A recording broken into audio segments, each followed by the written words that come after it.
যে আমাদের বাড়ি দেখা যাচ্ছে এখান থেকে। ছাদ বাগানটা ওই যে দেখা যাচ্ছে, টাঙ্কিটা দেখা যাচ্ছে। আমার উপরে কমলা, চাইনিজ কমলাটা দেখা যাচ্ছে। আর ওই যে চাইনিজ কমলা গাছটা দেখা যাচ্ছে। দেখি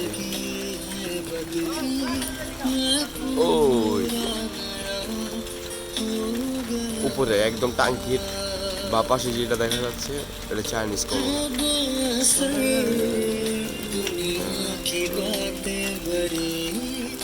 গোলা মাসাল্লাহ দিলে খুব সুন্দর লাগতেছে।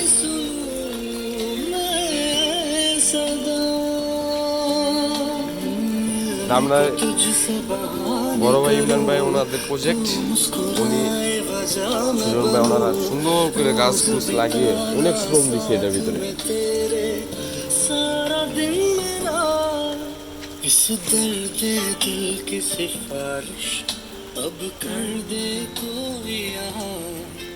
যে গাছগুলো আমি ট্রান্সফার করে দিয়েছি, ভাইয়া লাগানো ছিল আগে, বলতেছিল এখানে ছবিদা গাছটা ছিল, গাছটা গ্রোথ হয়ে গেছে মাশাআল্লাহ। আমি তো ডরাইছিলাম যে গাছটা যদি কিছু হয় ভাই আর তো রাগ করবো না। মাশাআল্লাহ দিলে হয়ে গেছে। গাছটা এখানে ছিল, এই যে এখানে ছিল এই গাছটা, আর ছবিদা গাছটা ওইখানে ছিল। ছবিদা গাছটা রোদে আইনা লাগাই দিচ্ছে। ইমরান ভাইয়ের মুরগি, কবুতর আছে মাশাআল্লাহ, আরো ছিল। ওনার অনেক কিছু নিয়ে গেছে এখান থেকে মানুষে।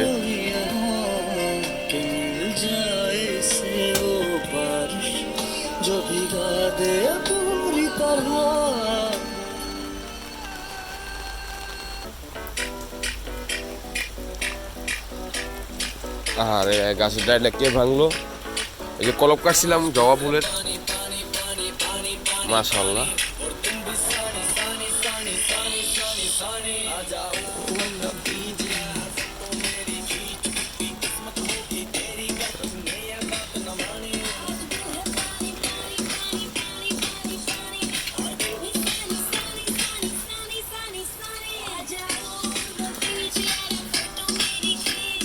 আপনার মনে হইতে পারে যে আমরা কোনো গ্রামের কোনো একটা নিবিড় জঙ্গলে আসছি, কিন্তু না, এটা ঢাকা মিরপুর পল্লবী কালসি। আপনার বিশ্বাস হয়? ওই দেখেন পাশেই মেন রাস্তা। গাছগুলো কলপ কাটছিলাম, দেখি কি অবস্থা। কলা গাছগুলো কত বড় হয়ে গেছে। আমরা গাছটার বয়স মনে 10 বছর হবে। 4-3টা কলম কাটছিলাম মাশাআল্লাহ। একটা কলমের ডালের পাতা পুতা মরে গেছে, আর ইনশাল্লাহ দেখি কি হয়।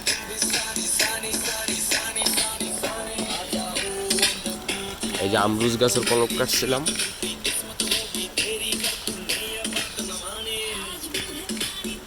দেখতে আসলাম কি অবস্থা। ওই যে আরেকটা নিচে একটা কাঠবাদাম গাছ আছে, ওইটার একটা কলম কাটছিলাম। প্রায় 15-20 দিন হয়ে গেছে মনে হয়। পেয়ারা গাছের একটা কলম কাটছিলাম নিচে, ওইগুলো ভিতরে, ওই নিচে এইগুলোর পাশে। ওগুলো শীত আসলে ওইখানে পুরো মাটিটা শুকিয়ে যায়। ওইখানে 4-5টা গাছ আছে বড় বড়। পেয়ারা আছে 2টা, মশলা দিলে খুব সুন্দর পেয়ারা হয়। লেবু আছে, আম আছে, আর পেঁপে তো মশলা দিলে দেখতেই আছেন। এই যে পেঁপে, ওই যে গাছে পেঁপে।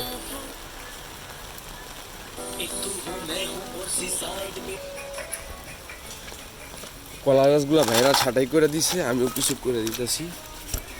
কলা গাছগুলোর জন্য এখানে রোদ আসতো না।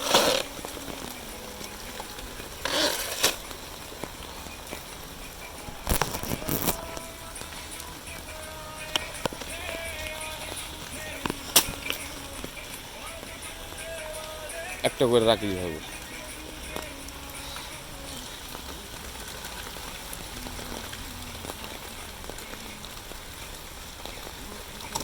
এই যে একটা বাচ্চা আছে, এটা ফালাইতেছে।